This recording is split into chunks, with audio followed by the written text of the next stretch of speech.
জয় জয় শ্রী সীতারাম, জয় শ্রী বালাজি মহারাজ। প্রিয় ভক্তগণ, আজ যদি এই মন্ত্রটি আপনার হাতে এসে থাকে তবে একে উপেক্ষা করার ভুল একেবারেই করবেন না, কারণ এই মন্ত্র অত্যন্ত দুর্লভ। সবার ভাগ্যে এটি জোটে না। যার ভাগ্য পরিবর্তন হতে চলেছে, যার ভাগ্যোদয় হতে যাচ্ছে, হ্যাঁ ভক্তগণ, কেবল সেই ব্যক্তির কাছেই এই মন্ত্র পৌঁছায়, তাও আবার একজন মানুষই পেয়ে থাকেন। প্রিয় ভক্তগণ, আজ যদি আপনি এটিকে সাধারণ কোনো মন্ত্র ভেবে ভুল করে থাকেন তবে আপনার জীবনে অনুশোচনা ছাড়া আর কিছুই থাকবে না। ভক্তগণ, যে কোনো ভাবে এই দুর্লভ মন্ত্রটি 108 বার সম্পূর্ণ শ্রবণ করুন এবং এক ঝটকায় নিজের ভাগ্য বদলে দিন। কারণ ভক্তগণ, এরকম সুযোগ আর দ্বিতীয়বার আসবে না। লাইক করে কমেন্টে জয় শ্রীরাম, জয় বালাজি অবশ্যই লিখে যান। তাহলে চলুন মন্ত্র জপ শুরু করি। अंजनानन्दनं वीरं जानकी शोकनाशनं कपीशमासहन्तारं वन्दे लङ्काभयङ्करम्। अंजनानन्दनं वीरं जानकी शोकनाशनं कपीशमासहन्तारं वन्दे लङ्काभयङ्करम्। अंजनानन्दनं वीरं जानकी शोकनाशनं कपीशमासहन्तारं वन्दे लङ्काभयङ्करम्। अंजनानन्दनं वीरं जानकी शोकनाशनं कपीशमासहन्तारं वन्दे लङ्काभयङ्करम्। अंजनानन्दनं वीरं जानकी शोकनाशनं कपीशमासहन्तारं वन्दे लङ्काभयङ्करम्। अंजनानन्दनं वीरं जानकी शोकनाशनं कपीशमासहन्तारं वन्दे लङ्काभयङ्करम्। अंजनानन्दनं वीरं जानकी शोकनाशनं कपीशमासहन्तारं वन्दे लङ्काभयङ्करम्। अंजनानन्दनं वीरं जानकी शोकनाशनं कपीशमासहन्तारं वन्दे लङ्काभयङ्करम्। अंजनानन्दनं वीरं जानकी शोकनाशनं कपीशमासहन्तारं वन्दे लङ्काभयङ्करम्।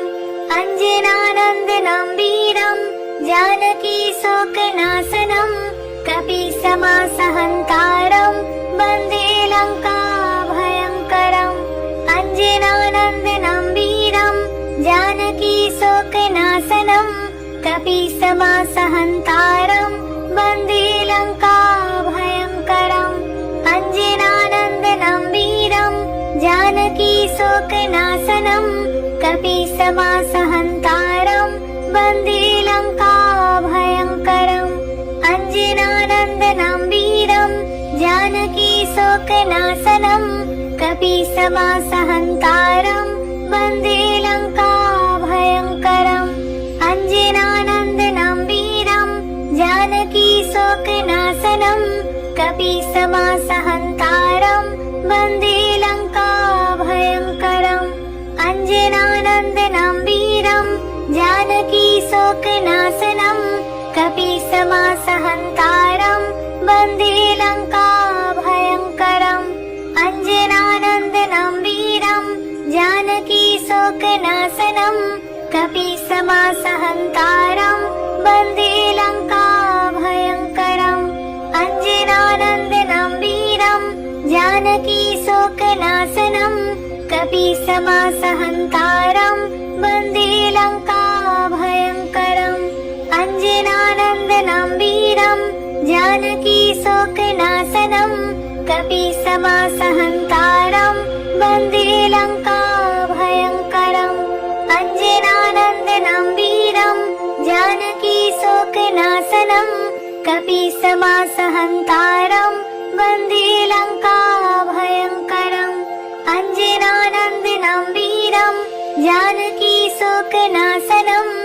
कपीसमासहन्तारं वन्दे लङ्काभयङ्करम् अञ्जनानन्दनं वीरं जानकीशोकनाशनं कपीसमासहन्तारं वन्दे लङ्काभयङ्करम् अञ्जनानन्दनं वीरं जानकीशोकनाशनं कपीसमासहन्तारं वन्दे लङ्काभयङ्करम् अञ्जनानन्दनं वीरं जानकीशोकनाशनं कपीसमासहन्तारं वन्दे लङ्काभयङ्करम् अञ्जनानन्दनं वीरं जानकीशोकनाशनं कपीसमासहन्तारं वन्दे लङ्काभयङ्करम् अञ्जनानन्दनं वीरं जानकीशोकनाशनं कपीसमासहन्तारं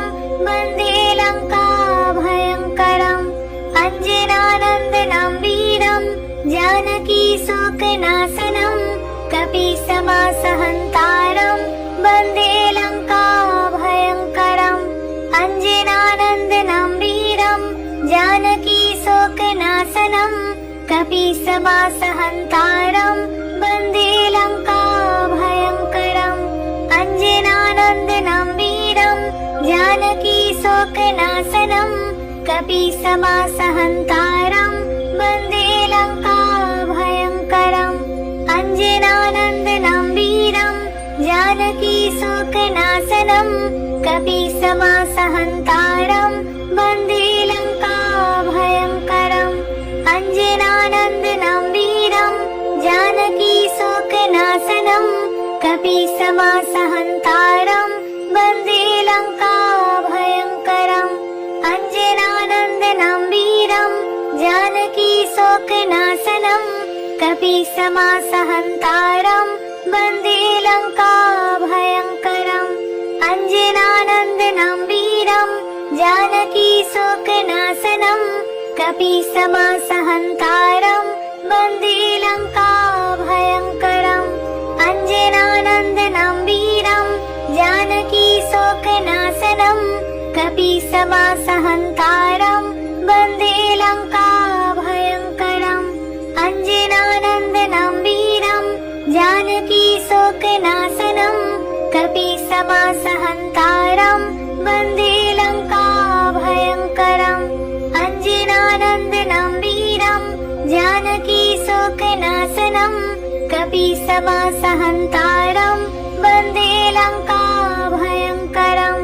अञ्जनानन्दनं वीरं जानकीशोकनाशनं कपीसमासहन्तारं वन्दे लङ्काभयङ्करम् अञ्जनानन्दनं वीरं जानकीशोकनाशनं कपीसमासहन्तारं वन्दे लङ्काभयङ्करम् अञ्जनानन्दनं वीरं जानकीशोकनाशनं कपीसमासहन्तारं वन्दे लङ्काभयङ्करम् अञ्जनानन्दनं वीरं जानकीशोकनाशनं कपीसमासहन्तारं वन्दे लङ्काभयङ्करम् अञ्जनानन्दनं वीरं जानकीशोकनाशनं कपीसमासहन्तारं वन्दे लङ्काभयङ्करम् अञ्जनानन्दनं वीरं